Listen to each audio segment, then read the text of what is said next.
E eu sempre recebo, né, com muita alegria o convite merecido. Quero agradecer em nome de Lucidalva, de William, que nos recebe tão bem, Luiz, e estendo esse agradecimento a todos os trabalhadores deste santo lugar. Agradeço também a vocês que comungam conosco deste momento, se unindo através dos laços invisíveis da internet, para que nós possamos nos associar num momento de júbilo, de pensamentos edificantes, que sejam de alguma sorte úteis e confortadores para a nossa vida. Então, hoje nós vamos abordar o tema oração e vida. E eu gostaria de começar de uma forma um pouco diferente, né? Quem acompanha as explanações, as reflexões modestas que eu conduzo, vai ver que está um pouco diferente, mas eu gostaria de começar recitando uma prece presente num filme, e eu vou explicar o porquê disso, né. Vou explicar as circunstâncias que falam muito sobre o nosso tema. Bom, a prece diz assim: Deus Pai Todo-Poderoso, pedimos a Tua graça esta noite, apesar do nosso orgulho, pedimos o Teu perdão, apesar da nossa dúvida. Acima de tudo, Senhor, pedimos o Teu amor para nos confortar nesses tempos sombrios e que enfrentemos o que tiver por vir, em Tua vontade divina, com coragem e com os nossos corações abertos ao contentamento. Amém. Essa frase, ela foi proferida por um jovem durante o jantar na cena final do filme Não Olhe Para Cima, que foi dirigido por Adam McKay e que veio a lume em dezembro do ano passado, de 2021. Eu não vou aqui fazer observações nem comentários a respeito do filme, né? Mas com certeza vocês já devem ter ouvido rumores, mas a história básica são dois cientistas que são astrônomos e eles percebem um cometa, um asteroide, cujo trajeto, né, desse corpo celeste, que é mais ou menos do tamanho do Monte Everest, está em rota de colisão com a Terra. E eles percebem isso mais ou menos há 6 meses dessa grande catástrofe. Tempo suficiente, com a tecnologia hoje conhecida por todos e também apresentada no filme, com o dinheiro, né, dos grandes países, com o poder de negociação, de decisão dos governantes para se fazer alguma coisa. E o filme trata de uma forma, de uma sátira, né, de uma paródia da nossa vida real, o quanto o ser humano, de um modo geral, tem essa dificuldade de enfrentar a realidade. O filme não tem nenhuma conotação religiosa, surpreende inclusive esse final, né, em que eles se reúnem num jantar, né, os cientistas e alguns personagens familiares deles, para esse momento de confraternização antes do fim. O fim que não poderia ser modificado. E por que que eu estou trazendo essa oração, que é uma oração muito bela, né? E por si só já valeria a nossa menção, mas por que que eu estou trazendo essa oração para uma palestra espírita com o tema Oração e Vida? A prece é uma comunicação que retrata a ligação do ser espiritual com o divino, Deus que há em nós. A prece não é para o Pai, é para que nós reforcemos essa relação de paternidade divina, de criaturas que estamos num processo de humanização, ainda orgulhosos, ainda imperfeitos, ainda em dúvida, mas, sobretudo, carecentes desse amparo do Deus, desse amparo do Pai Maior. E, sobretudo, em tempos sombrios, retratados no filme e vividos na nossa realidade hoje, embora numa conjuntura diferente, né, da retratada do filme, me refiro à pandemia pelo coronavírus, as ondas de desigualdade social e extrema miséria, a falta de lucidez, né, o crescimento e a escandalização que a gente tem com tanta violência escancarada.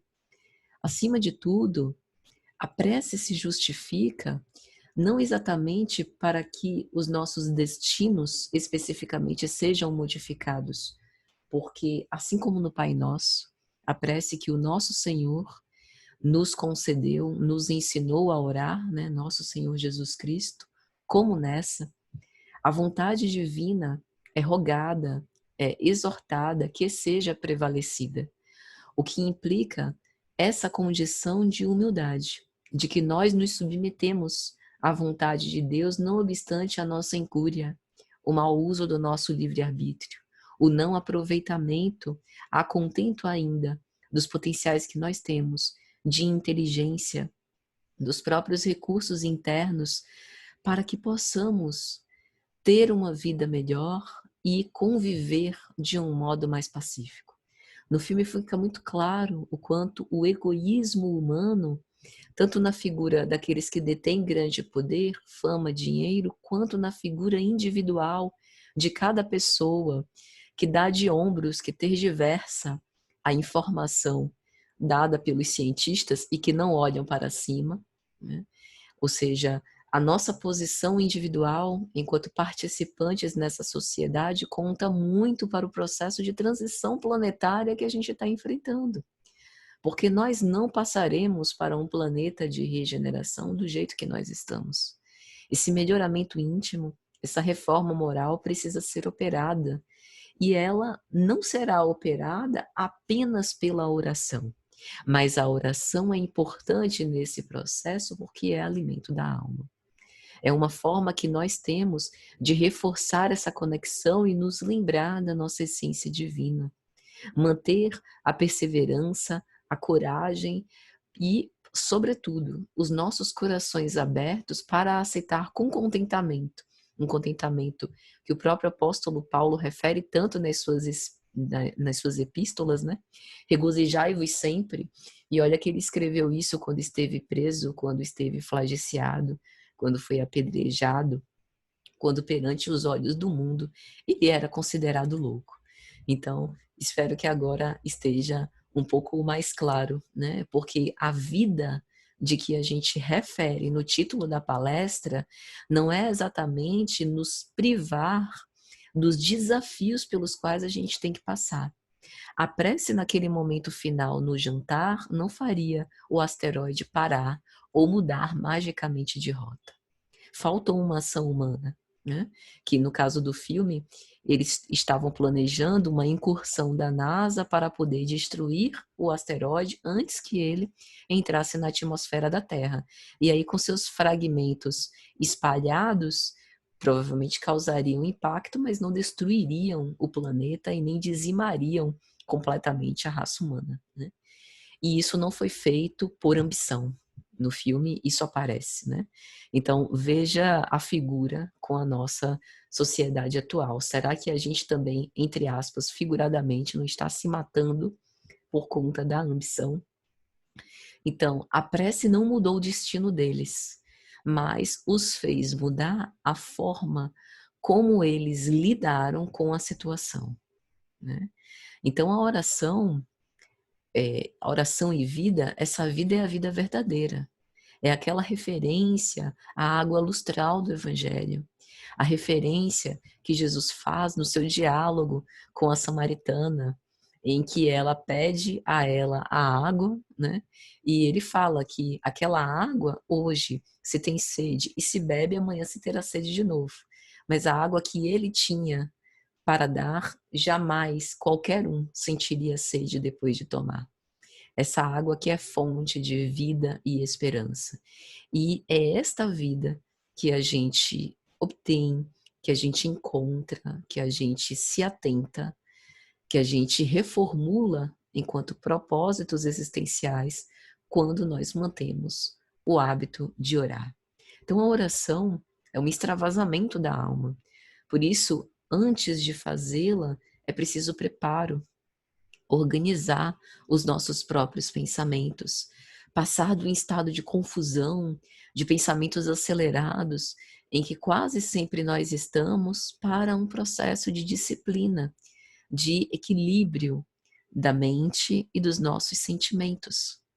Pensar, por que eu quero o que peço? Qual o meu objetivo? Preciso organizar uma petição para apresentá-la ao Senhor. Qual a minha motivação essencial? E como se dá o desenvolvimento desse pedido? E eu fico à disposição para que o caso desse pedido seja deferido ou indeferido, ou eu vou ficar melindrada, extremamente chateada, pelo fato de perceber que Deus não correspondeu às minhas expectativas. Daí o fato da importância da humildade quando a gente atribui ao Pai que seja feita a vontade dele. É um reconhecimento lógico de que o Pai, que é a inteligência suprema, conforme nos elucida o livro dos Espíritos, tem a sabedoria e também a magnificência, a piedade por nós, sabendo exatamente as nossas necessidades, aquilo de que necessitamos. E como Pai zeloso, Pai cuidador e provedor, ele não nos deixa em carência. Mas a carência do ponto de vista do Pai, há uma percepção muito mais aguçada do que do nosso ponto de vista. O Evangelho também fala isso, quando, o Livro dos Espíritos, perdoe, quando a gente tem aquelas questões relacionadas ao necessário e supérfluo. Quantas vezes nós achamos que algo é absolutamente necessário quando ainda faz parte do supérfluo, que nós podemos passar sem. E o Pai sabe disso. Sabe que se ele atender a algumas rogativas pueris, infantis, que a gente ainda faz, aquilo vai reforçar o nosso próprio orgulho, vai nos impedir de crescer. E como oração também é vida, ele quer oferecer para nós vida em abundância, o que implica dizer oportunidades iluminativas. Às vezes, essa oportunidade iluminativa se dá através de um processo de enfermidade. E muitos de nós não entendemos. Indignados, inconformados, nos perguntamos: por que comigo? Ou apiedando-nos de outras pessoas que muitas vezes nós observamos que tiveram uma vida inteira catastrófica, trágica, com uma série de traumas, de dificuldades, de desafios a vencer. Sabe aquelas pessoas que a gente olha assim, meu Deus, essa daqui realmente está no último lugar da fila do pão, porque passou por uma vida de miséria, passou por abandono, passa por solidão, por ingratidão. Tanta gente em situação melhor que nunca sofreu nada.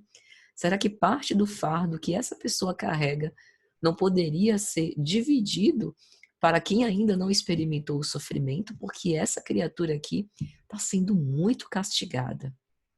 E na nossa visão estreita, que não conhece a particularidade da solidariedade das nossas reencarnações, julga o próprio Pai.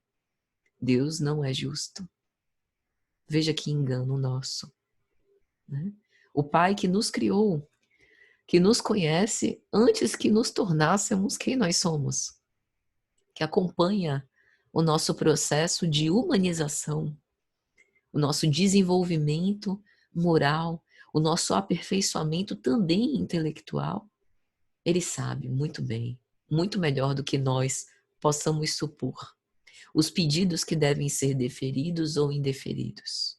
Nós, como pais e mães humanos, falíveis, falhos, tortos, muitas vezes agimos com assertividade e acerto em relação aos nossos filhos, impedindo negando, né, alguns pedidos que poderiam fazer com que eles se perdessem ou não aproveitassem certas oportunidades para que possam crescer? Imagina comparativamente ao conhecimento, à bondade e à sabedoria do Pai Celestial. Então a oração é uma conversa do filho com o Pai, que visa louvar, ou seja, reconhecer a supremacia divina, a sua bondade, a sua misericórdia, a sua justiça, essa relação de filiação. E olha que interessante, não somos filhos únicos, né? Não temos motivo para sermos excessivamente mimados, não há prediletos na criação, como escreve o apóstolo Paulo na sua epístola aos Romanos. Somos filhos com muitos irmãos, tantos irmãos quantas pessoas há no mundo, neste e em outros, porque Deus ainda hoje cria filhos, né?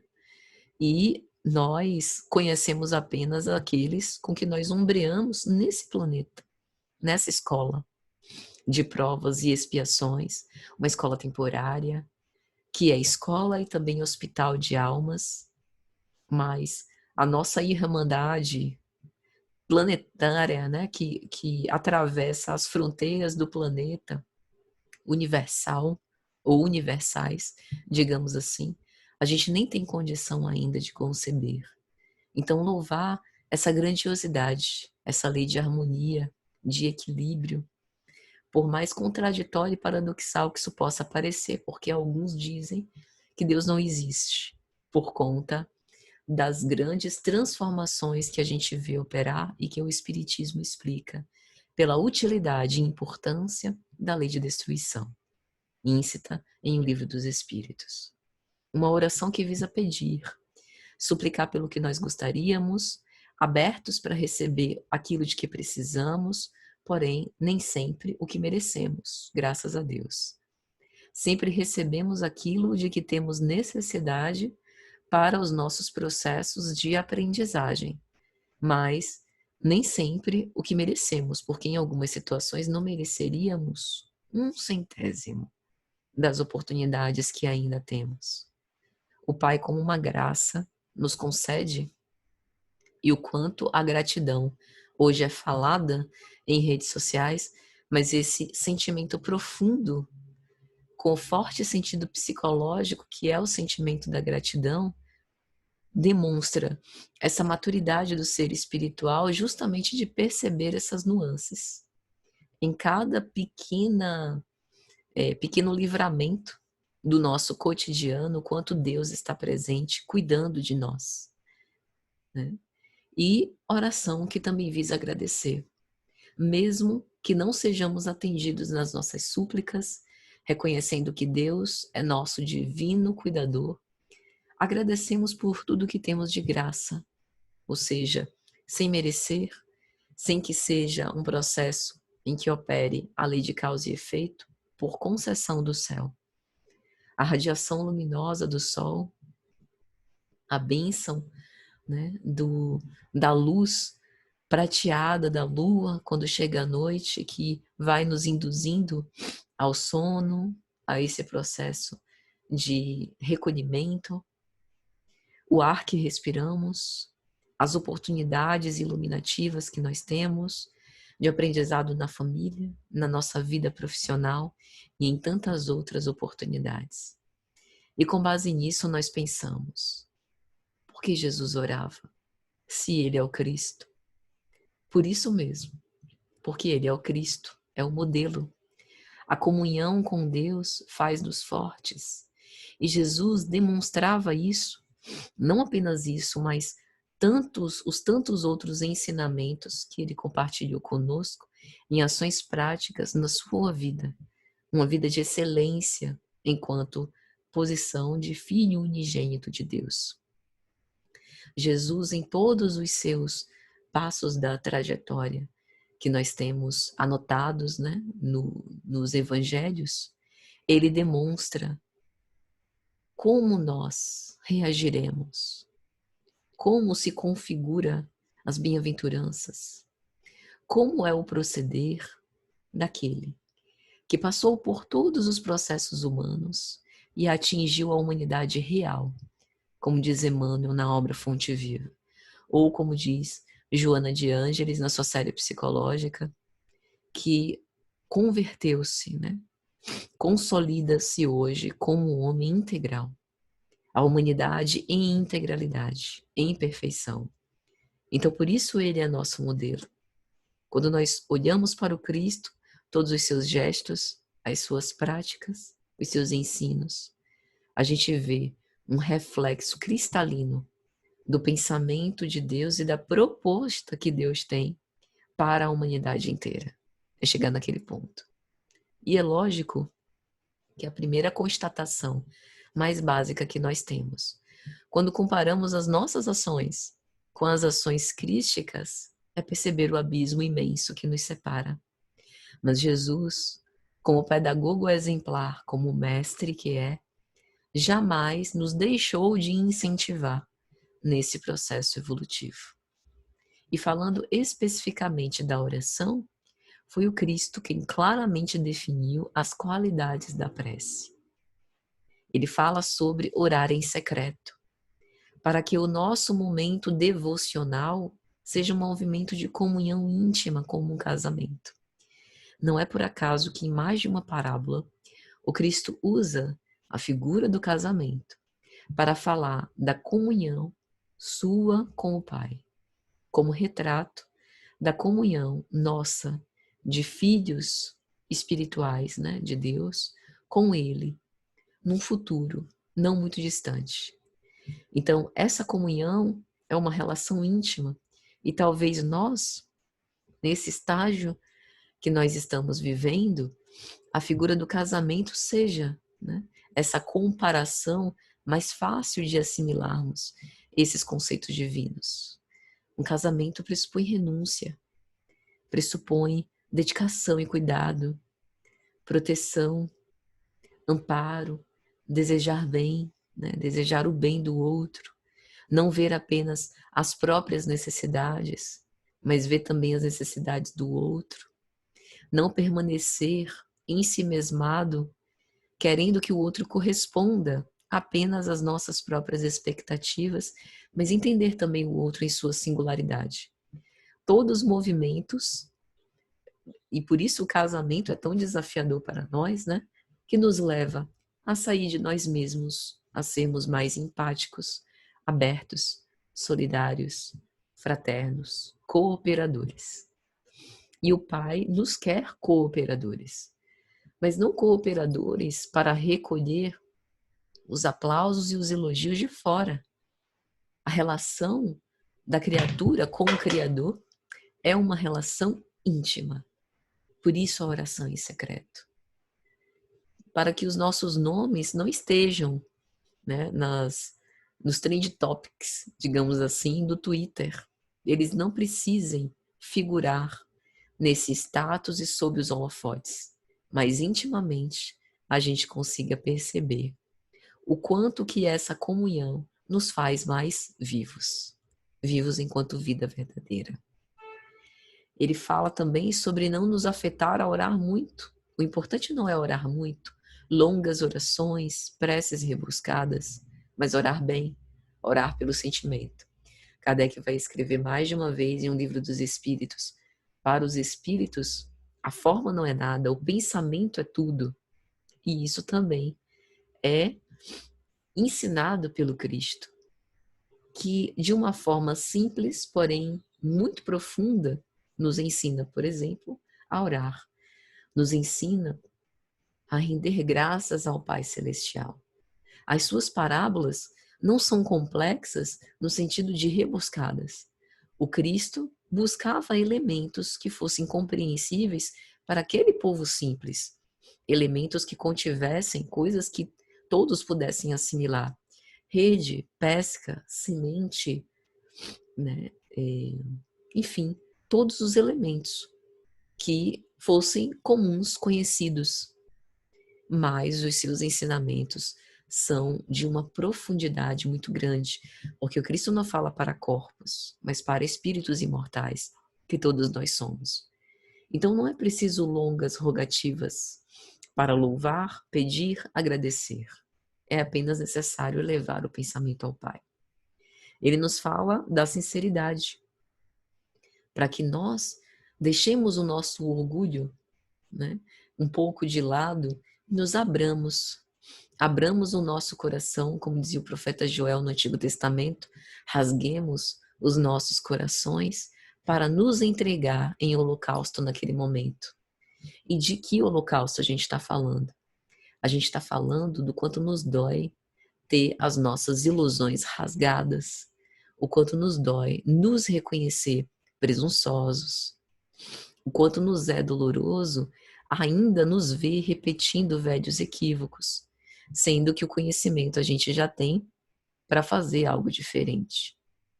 Nos ensina antes de orar perdoar aqueles que nos ofenderam, com humildade, como o publicano da parábola, e não com orgulho, como o fariseu. Essa parábola é muito interessante porque ela mostra duas figuras. A figura do publicano, que era odiado pelos seus conterrâneos, porque cobrava impostos dos seus convivas. E a figura do fariseu, que, enquanto aparências exteriores, era um fiel cumpridor dos ensinamentos divinos, mas por dentro conservava-se despótico, muito orgulhoso e, portanto, impermeável a essa comunhão que se dá através da oração. Então, enquanto publicano, ao se aproximar do templo para orar, mal conseguia elevar os olhos para endereçar uma súplica, o fariseu bate no peito e se afirma fiel cumpridor de Deus. Então, isso nos leva a pensar qual a prece mais sincera, mais sentida, e que provavelmente alcançou, né, digamos assim, páramos mais elevados, a do publicano ou a do fariseu. Isso não significa que para orar a gente necessariamente vai precisar ser perfeito. O publicano não era, mas era sincero. E essa sinceridade é dolorosa, porque implica em reconhecer as nossas faltas sem necessariamente nos amofinar num sentimento de culpa. Nos reconhecer, sim, filhos de Deus, e, portanto, que podemos ter acesso à oportunidade de mais uma chance, se nos arrependermos sinceramente, né? Mas perceber que não há predileção de pessoas e que nada me faz melhor do que o meu irmão. Jesus também nos ensina a examinar os nossos defeitos, né? E não nos vangloriar das nossas qualidades. Ele sempre propõe movimentos autorreflexivos, principalmente após as curas que fazia. Vai e não tornes a pecar. Continua em frente e não repitais os velhos erros, para que não lhe suceda algo pior. Para quê? Implicação. Hoje, quantas vezes nós vemos pessoas enfermas que querem livrar-se da dor, mas não querem ter nenhum comprometimento com o processo de cura. Uma cura verdadeira, que começa de dentro para fora. Mas isso não significa que, por conta disso, eu deva privar essas pessoas do auxílio. Isso seria falta de caridade de nossa parte. O Cristo, ao curar corpos, né, e a propaganda boca a ouvido ser assim tão extraordinária, né, a ponto dessa fama se arrastar pela Galileia dos tempos quando ele esteve conosco, mostram da sua natureza divina. É como se naquele momento o Cristo estivesse comprovando as profecias dos profetas do Antigo Testamento, de que ele é o Salvador prometido, né? É o Redentor, é o Messias aguardado. Mas a proposta daquela cura de corpos não era exatamente nos livrar da doença, mas, através daquela bênção, ter uma nova oportunidade iluminativa, mesmo porque ele não curava todos que pediam. Ele sabia escolher, como vai dizer Amélia Rodrigues Espírito na obra Pelos Caminhos de Jesus. Ele via muito bem os processos que já poderiam findar, mesmo sendo direcionadas ao Pai orações fervorosas, mas o movimento íntimo da própria criatura para com o Pai era talvez o móvel, né? Analisado pelo Cristo. Qual a real convicção, né, pessoal dessa pessoa, a mudança de conduta que ela já consegue operar. Então, para que nós possamos entender essas exortações do Cristo, a gente precisa também mergulhar um pouco mais na cultura do povo judeu, porque naquela época um judeu devia rezar 3 vezes ao dia no mínimo, de manhã, à tarde e à noite, podendo fazê-lo sozinho ou em grupo.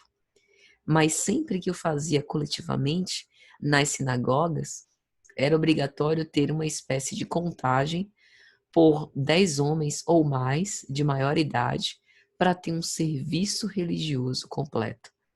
Por isso que o Cristo faz essa observação muito enfática do orar em secreto. Naquela época era comum entre os judeus as orações coletivas, e o objetivo disso era uma prática externa que mostrasse que os autênticos filhos de Deus, né, entre aspas, estivessem rendendo graças ao Pai. Então, hoje, isso fica um pouco afastado, pelo menos da nossa cultura mais próxima, mas naquela época, na comparação, ficava muito clara a advertência do Cristo e a crítica a esse movimento meramente exterior, né? Então, existem, né, naquela época existiam momentos especiais para recitar as orações em secreto e as orações públicas. E naquele momento, naquela época, inclusive as mulheres eram exoneradas desse tipo de preces, né, que eram rezadas em hebraico. Então, quando ele denuncia, por exemplo, o fato da gente orar muito para orar bem, independente da cultura, da região em que a gente viva, do tempo, né, em que a gente esteja inserido, a prece, inevitavelmente, é uma prática imprescindível e presente em quase todas as religiões do mundo. E isso se deve, provavelmente, devido a uma necessidade imanente na criatura humana de que nós temos de nos ligar à divindade, de abstrair-se um pouco do mundo material no qual nós estamos inseridos, de procurar a porção divina em nós mesmos, de buscar socorro, amparo, orientação. Conforme nos elucida Emmanuel, na obra Pensamento e Vida, no capítulo de número 8, Associação, ele vai dizer que todos nós vivemos em regime de comunhão, segundo os princípios da afinidade. E nesse momento específico, né, como a gente viu na prece inicial que nós fizemos, que a gente fez a referência desse jantar na cena final do filme Não Olhe Para Cima, vivemos tempos sombrios. E esses tempos sombrios dizem muito sobre a nossa psicosfera individual, sobre a psicosfera terrestre, sobre essa comunhão de pensamentos, esse regime de afinidade com quem nós temos sintonizado. Atualmente no planeta, nós temos tido uma onda de ódio muito gritante, de violência, de desamor. Ao lado disso também, é lógico, grandes cenas de fraternidade, de solidariedade sendo feitas, né? Mas é preciso que a gente cuide dessa sintonia, que a gente cuide dessa relação que nós também estabelecemos com os nossos semelhantes. Só um minutinho, gente.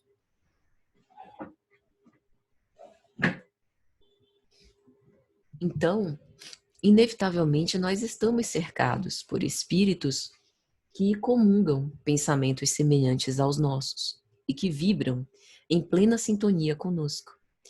E não é uma escolha consciente, ainda que nós, e é importante que a gente faça isso, ainda que nós meditemos e nos fixemos no bem e hajamos na prática do bem, única forma para que a gente possa melhorar a sintonia, alguns pensamentos inconscientes, que são retrato, traços das nossas próprias inclinações, das nossas más intenções, podem surgir. E nesse surgimento, inevitavelmente, nós vamos atrair o que o Espírito Emmanuel, em uma das suas obras, vai chamar de situações magnéticas. Ou seja, muitas vezes a gente se questiona por que nós sempre atraímos certos tipos de pessoas ou certos tipos de situações, né? Uma das explicações é que no nosso próprio planejamento reencarnatório, aquele pode ser o gênero de provas escolhido justamente para que a gente possa evoluir e crescer nessa existência. Mas também pode se dar por conta das fixações mentais, dos hábitos mentais que nós temos alimentado. Por isso a importância, de modo consciente, de que a gente possa modificar, né, criando novos hábitos mentais, e a prece é, sem sombra de dúvida, uma ferramenta fundamental nesse processo. né? Ela não vai nos transformar em anjos, mas vai nos dar a força necessária para que nós tenhamos uma compreensão mais elevada da vida, para que a gente mude, pelo menos temporariamente, a psicosfera mental, reorganize as nossas emoções e sentimentos e possa agir com mais acerto. Então, a prece pode ser valioso recurso para que o espírito sintonize também com almas em faixa mais elevada. E é lógico que a prece por si só não é capaz de nos conduzir rumo a essas almas comprometidas com o bem maior, de um modo mágico. Para atingir esse propósito, faz-se necessário pensar no bem, trabalhar no bem e, sobretudo, lapidar os nossos sentimentos em busca do bem. Ainda assim, a prece se figura como valioso recurso para aquele que busca esse novo padrão de vida espiritual. Daí o nosso tema, oração e vida. Por isso se justifica uma das advertências de Jesus de perdoar. Quando ele fala desse perdão àqueles que nos ofendem, que nos querem mal, necessariamente ele está falando sobre um esforço da criatura humana, que é um esforço difícil, nós bem sabemos, mas importante para a purificação dos nossos sentimentos. Nós somos sabedores da nossa condição de pedintes reincidentes. E os espíritos elevados sempre nos ensinam para que a gente possa qualificar as nossas súplicas. E para isso há de ter um esforço nosso. Também para que nessa qualificação das súplicas a gente possa purificar os sentimentos para que eles sejam sentimentos mais elevados. Então, em prece, é lógico que nós não estamos privados, digamos assim, proibidos de pedir algo que esteja mais ligado com necessidades de ordem prática do mundo material.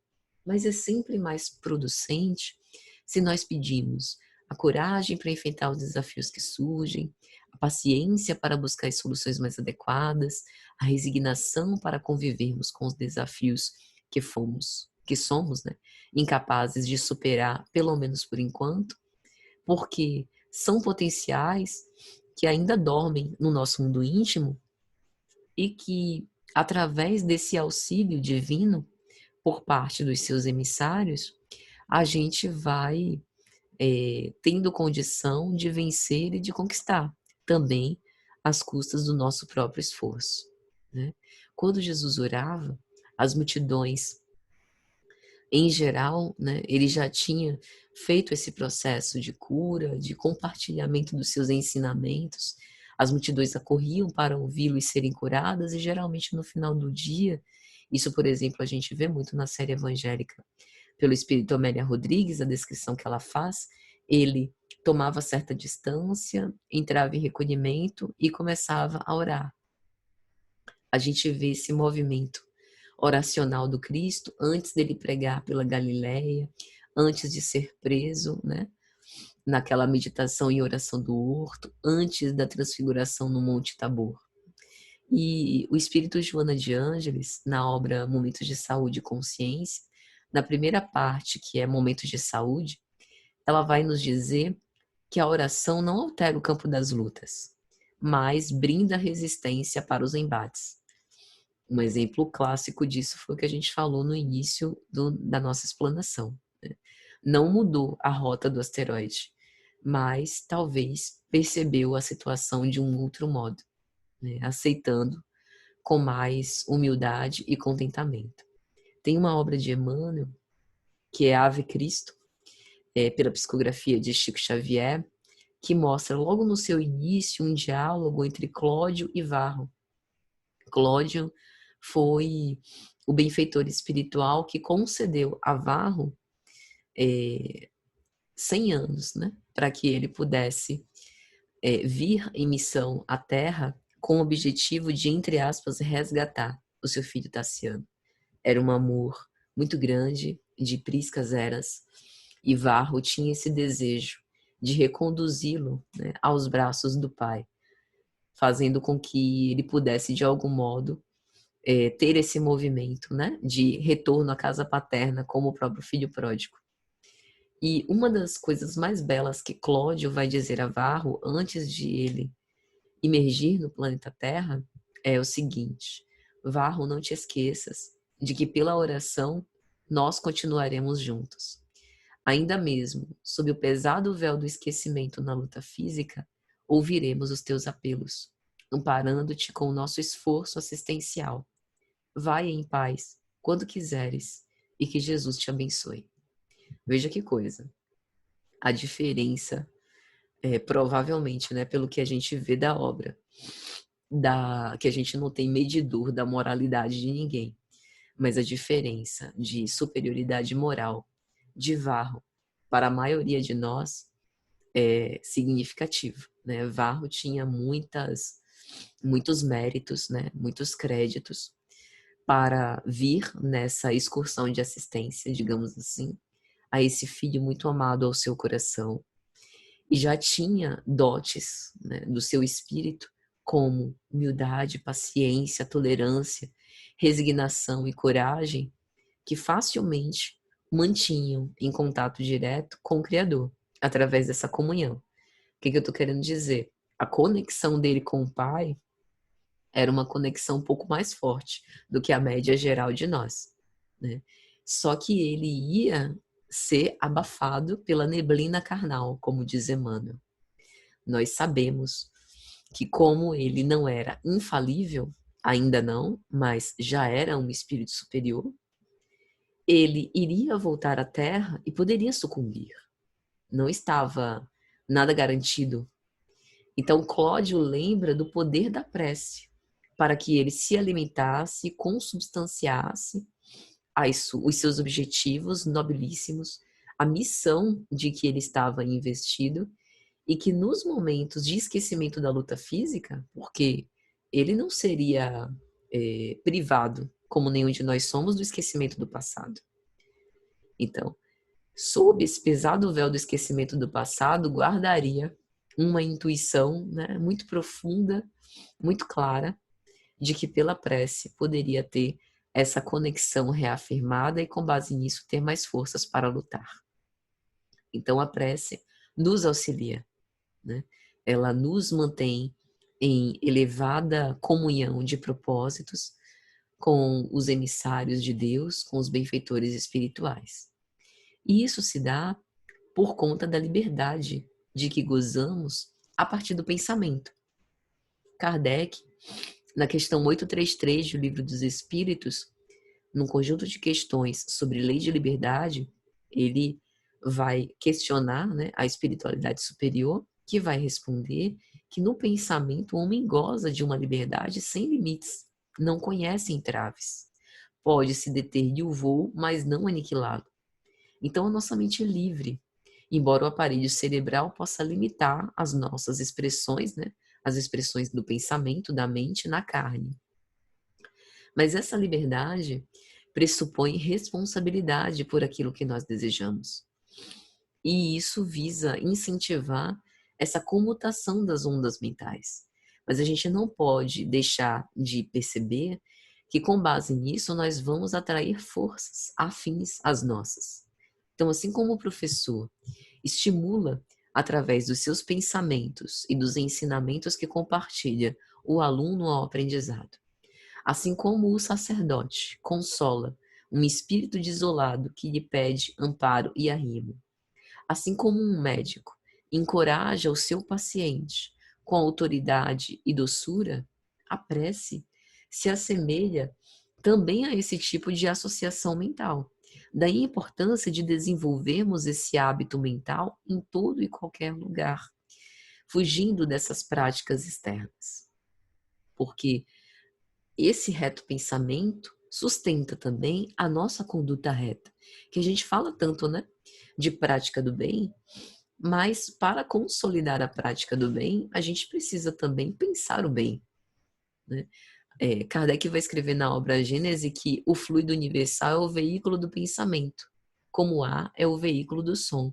Então, o tempo inteiro nós estamos sendo bombardeados por essas ideias.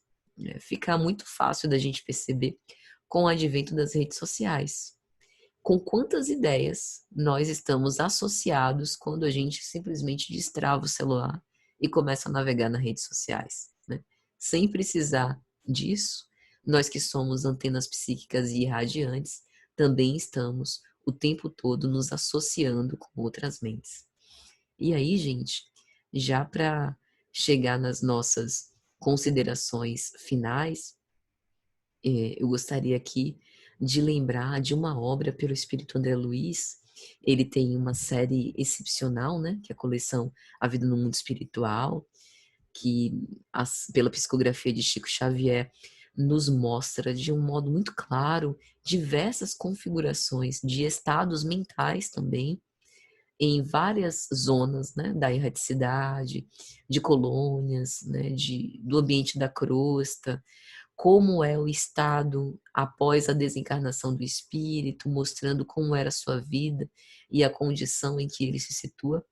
E numa dessas obras, que é Mecanismos da Mediunidade, no capítulo de número 25, intitulado Oração, tem um item que ele vai falar sobre prece e renovação, que ele vai dizer o seguinte: na floresta mental em que avança, o homem frequentemente se vê defrontado por vibrações subalternas, partidas dos desencarnados em posição de angústia que lhe partilham o clima psíquico ou de oscilações desorientadas dos próprios companheiros terrestres desequilibrados a lhe respirarem o ambiente.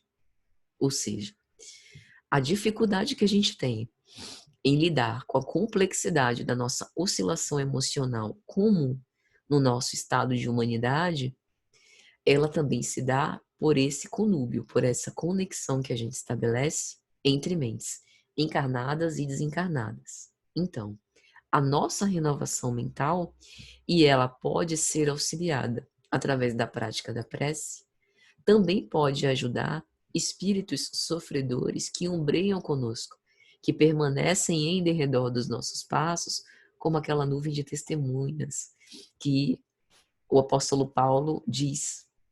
Então, essa prece nos beneficia em primeiro lugar, mas também vai alterando aos poucos a nossa psicosfera e a psicosfera do nosso lar, tendo repercussões que a gente mal pode empreender. Então, é mais ou menos isso. Espero que tenha sido de alguma sorte útil. Nossos votos de muita paz e muito obrigada a todos.